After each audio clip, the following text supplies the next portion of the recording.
Aujourd'hui, je vous propose un petit tour de mes terrariums. Donc ici, j'ai trois espèces d'animaux que je vais vous présenter sur 5 terrariums au total. Donc un, 2, 3, le petit là-bas et le cinquième. Donc très rapidement, pour que ce soit un peu dynamique par rapport à la vidéo, je vais vous présenter mes Acanthurus. Donc j'ai trois Acanthurus ici sur les terrariums. Donc là, on a ma femelle reproductrice, donc qui est dans un grand terrarium de 150, 60, 100 de hauteur. Et qui se porte pour l'instant merveilleusement bien avant son hibernation. Voilà, donc c'est pas une espèce qui est timide, hein, bien au contraire, elle va venir voir s'il n'y a pas un peu de bouffe. Coucou, ça va, elle est où la blatte? Donc la blatte, pas avec moi actuellement, c'est très manipulable, hein, c'est-à-dire que ils s'en fichent un peu en réalité. Ils sont très très très axés nourriture. C'est est-ce qu'il y a de la nourriture? Oui, non. Et en fonction, ils savent s'ils vont bien t'aimer ou pas. Non, non, c'est une espèce qui est très très cool. Je la recommande absolument, même pour les débutants, pour tout le monde. C'est adorable comme varan. Là, elle avait une boîte de ponte, mais j'ai été faire. Merci. J'ai été faire des radios, elle a pas d'œuf, donc là, elle va passer en hiver. Là, donc à cette période-là, elle va passer en hibernation.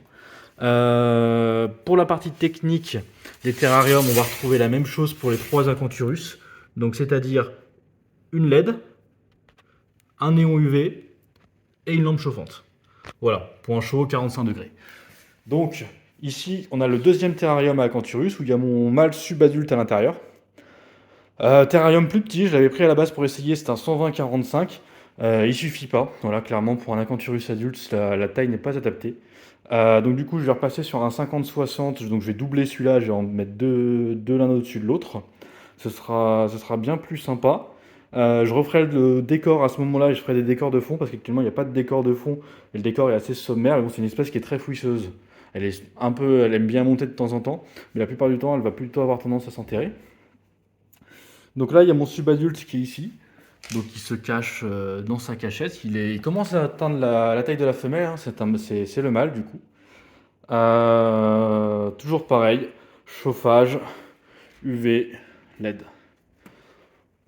Voilà, donc un bon petit terrarium. Et ensuite, ici, j'ai la reproduction. Donc en fait, j'ai eu 8 bébés cette année. Et j'en ai une qui a été victime un peu de concurrence et qui a eu des petits soucis de santé au niveau d'un œil qui s'est fait choper un œil. Donc là, j'ai ma petite, pas du tout habituée à l'homme. Vous allez voir la différence avec la grande, hein. Donc celle-là, c'est pas du tout habitué. Si je la touche, c'est la fin du monde. Hop, à plus. Donc je l'ai soigné, emmené au veto déjà deux trois fois. Le veto m'a dit que ça allait mieux. Donc je vais la laisser reprendre un peu de force et je pense que je la céderai par la suite. Toujours pareil, là il y a une cachette humide. Je ne mets pas de cachette humide chez les grands parce que les substrats sont très humides et donc quand ils vont creuser, ils vont trouver beaucoup d'humidité. Mais là je mets effectivement de l'humidité ici. Si, lui il a une cachette humide parce qu'il a tendance à mal muer. Et pour me faire mentir, bah, il va se cacher ailleurs parce qu'il n'aime pas. C'est une espèce qui aime vraiment pas l'eau, hein. Essayez de les baigner, vous verrez. Deuxième espèce ensuite après mes Acanthurus, donc gecko léopard. Donc ici j'ai un petit gecko léopard Lemon Frost. Voilà, donc Lemon Frost, c'est la coloration de l'œil en fait qui va être un peu ancrée comme ça. Donc là, je vais avoir un peu de mal à faire le focus, mais on va y arriver. Peut-être que sans la cachette, ça ira mieux. Donc les cachettes réalisées moi-même. Euh... Oh là, elle tape des pieds, pas contente la petite. C'est pas grave, tout va bien se passer. Voilà, donc avec ce petit orange sur la queue. Hop, là, c'est de retourner à la cachette. Donc gecko léopard, une espèce que j'apprécie énormément. Voilà. J'ai mis de la lumière là pour la vidéo, mais sinon elle reste à lumière ambiante si j'ose dire. Là niveau technique, rien d'impressionnant. Sur thermostat, un tapis chauffant qui va venir sous la cachette.